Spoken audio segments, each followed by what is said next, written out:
We hope you're doing well. Welcome to another episode of Romance in the the Wow. And I am your host, Reese. And I'm Charlie. And we're here to bring you guys another awesome romance book. Very erotic. Today we're going to be focusing on daddies. Ooh. Everybody loves a good daddy. Mm. But anyway, we want to thank you guys if you're returning to our channel. Thank you guys so much for coming with us on this journey. We appreciate the support. If you're new to the channel, Lord knows what you're going to get. You're going to get a great book. Recommended for you to read. That is a given. But anyway, she rambles. And so sometimes I'm not sure where we're going. So, okay, that would be me. I'm clearly the rambler. But anyway, if you do enjoy what you see today, please hit the like button and even better, subscribe to our channel. So we're trying to put reading back into America. Movies and stuff. Well, I say that just because, movies and stuff are great, but, I hope people still read a lot. We like to read because, again, it expands, and we're writers, so just, again, it expands the mind. It does. So, but, and again, you need, imagination and creativity. Oh, definitely. We just need it. So, but anyway, today we are bringing you a book by an author named Kate Oliver. Oh, yeah. And it is Ruby's Forever Daddies, West Coast Daddies. Now, this happens to be book 6. I'm not sure how many books are in the series. Do you know? Honestly, I don't know either. Okay. So I actually just kind of fell upon this book one day, and I was hooked. I was like, oh, I've never read anything by Kate Oliver before, but I actually was impressed by her writing ability. Okay.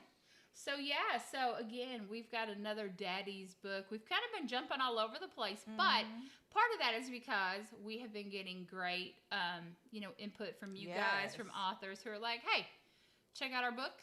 So, or hey, here's a title. Again, we have a Facebook page, Romance in the Woe, Charlie Jones. You guys can find us there. Also, you can always send us an email. Oh, yeah. At romanceinthewoe at Gmail. Or, again, just comment down below. We read our comments and stuff. So, if you have a book that you think is highly recommended, give it a whirl. It can be new. It can be older. Because there's been plenty of people that we have discovered that have been out for quite a while. And, you come upon their book, and then you're like, oh, okay, let's add that person to the list of favorites.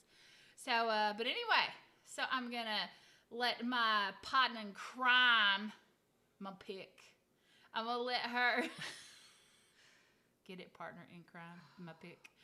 I'm going to pass over to Miss Charlie so she can tell us about Ruby's Forever Daddies by Kate Oliver.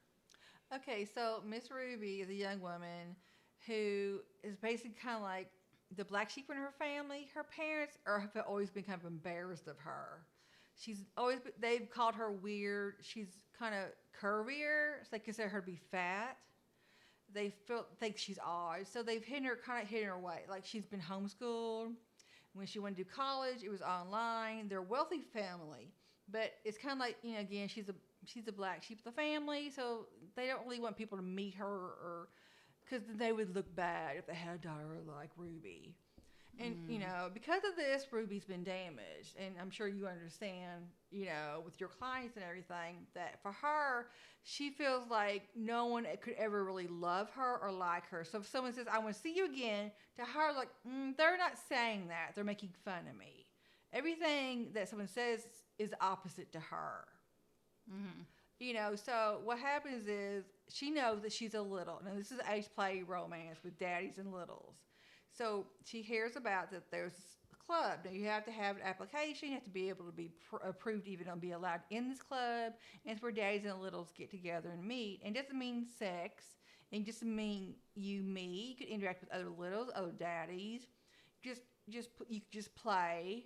just have conversations, because friendships and things like that. So You think those clubs really exist? I'm curious. I wonder if you know that these clubs exist, please send us a comment, because I've read books about other clubs, and I don't know if that's just a book thing, if it's a real thing.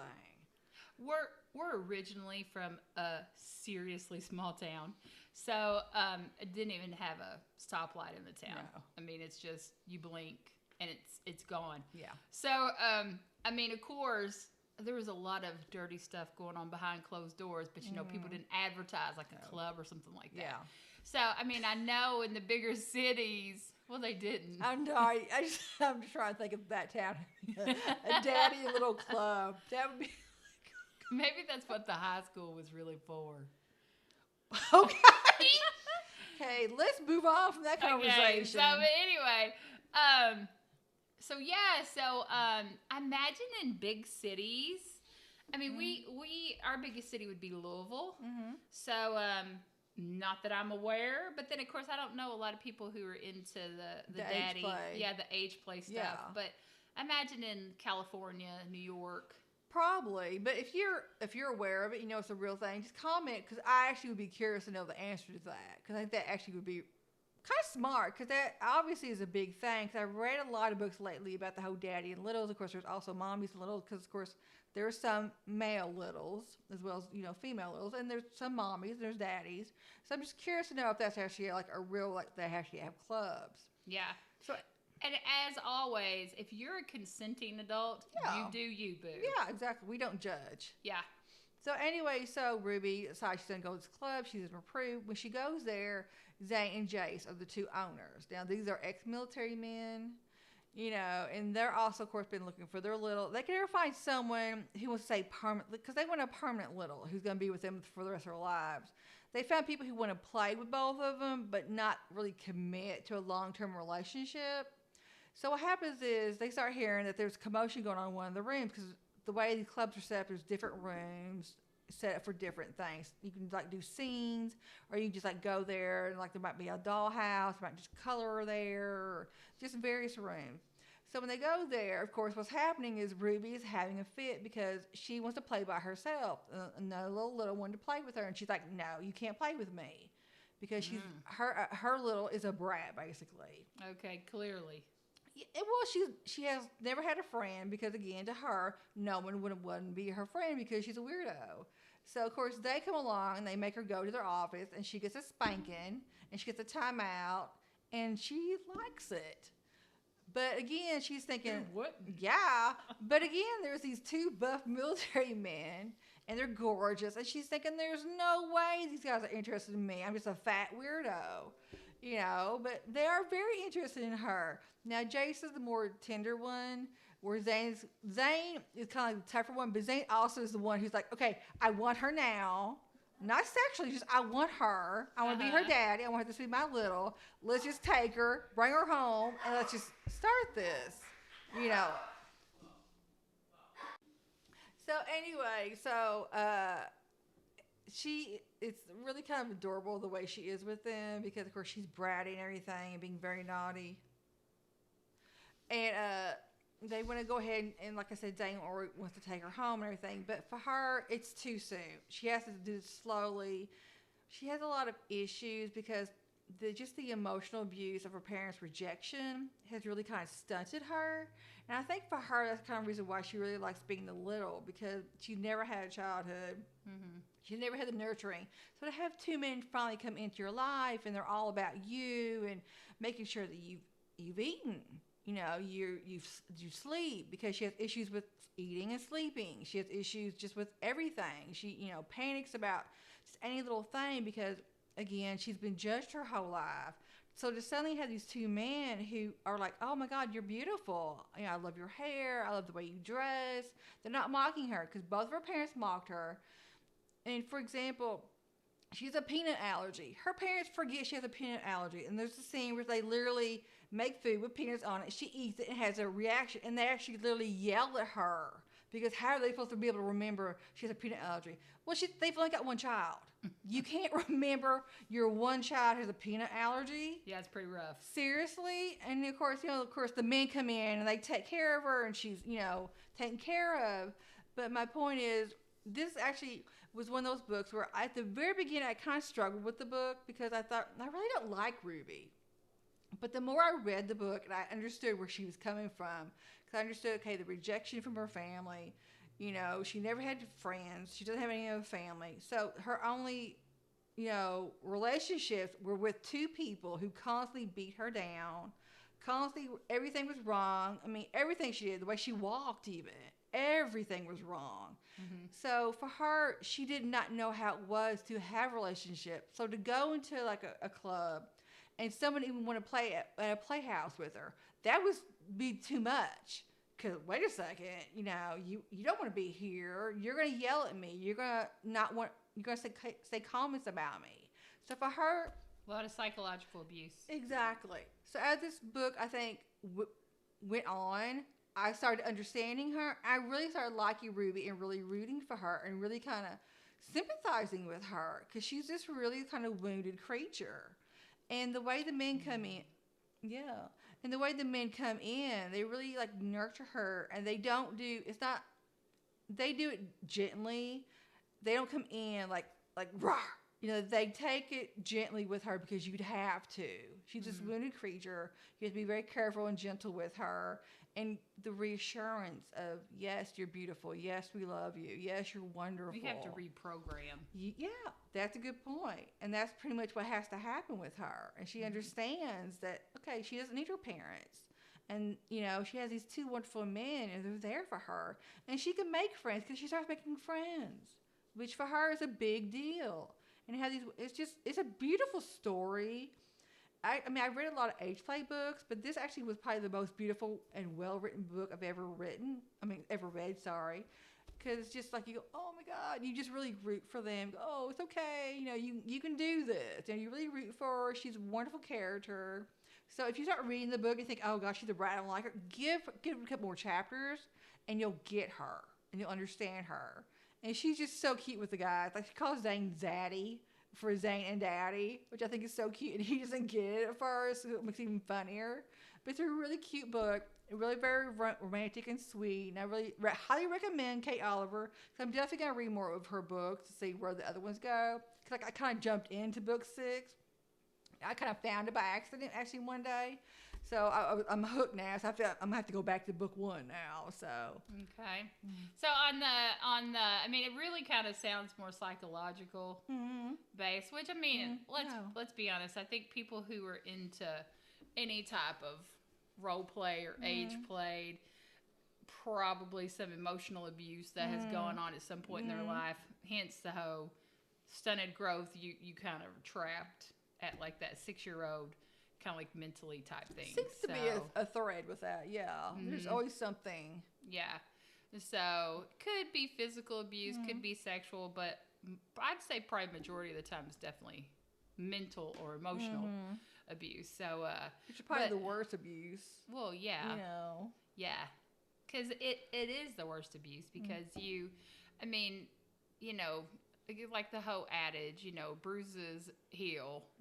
But, I can remember things that were said to me when I was a little girl that were hurtful. So I'm sure everyone out there can pull out things that you're like, oh, yeah. Of course, and they forget their words, which is another thing that's always, or it's easy to say, well, I didn't say that. Well, I'm pretty sure you did. Yeah. So you said it because I remember it because I know about you people. Most people, I can tell you what outfit I wore and what room of the house I was in. So I'm very detailed. So if you insult me, I will remember exactly where it was at. Yeah. She's a grudge holder, folks. Sorry, but it's kind of one of my wonderful qualities. So that's why she's got a biker compound from a previous. So she needs to just send out the biker. It's all good. You can get some started with that, right? It's okay. So, on the romance scale of hotness, what would you give it? See, I'm not actually going to give it a romance hotness. Okay. because I just think it's such a beautiful like romance book. You know how you have books that are like hot? I mean, don't get me wrong, there's sex and it's beautiful and it's hot. But to me, this is more of a romance, kind of a wooing type of a book. So I'm gonna give, if you want to do a romance, I'm gonna give it a strong 10. That's where I'm going with on this book because it's totally different than most books I've ever written. I keep saying written. I apologize. Read. Yes, the author is Kate Oliver. Yeah. Yes. So, okay. Sounds good. It so is. it's kind of like so instead of it just being more about sex, it really is about the story of Ruby and the men. Yes, it is. So, it really is. Yeah. Because we enjoy the romance books that just get down to the sex and all that too. But yeah, it is nice to sometimes read a book where you're like, oh, okay. So especially if you can identify with the character. Yeah, exactly. So, but yeah, so we hope you guys like it. Again, the book is... Okay, there we go, guys. Kate Oliver, Ruby's Forever Daddies, West Coast Daddies Book 6. So we recommend that you guys get it. Sounds pretty good, especially if it sounds like if you want a sweeter romance type book. So, you know, it sounds to me like a relationship that's probably a little more realistic in the grand scheme of things. Yeah. Because some of these you're like, okay, fantasy world, yeah. But in real life, people are a little more complex than that. Yeah. So, but anyway, just a little. Just a little bit. So, thank you guys for joining us again today. As always, it's been Romance in the Woe. If you've enjoyed our content, hit the like button and subscribe down below. We would really, really, really appreciate it. And until next time, guys, keep reading, and we will see you soon. Bye. Bye.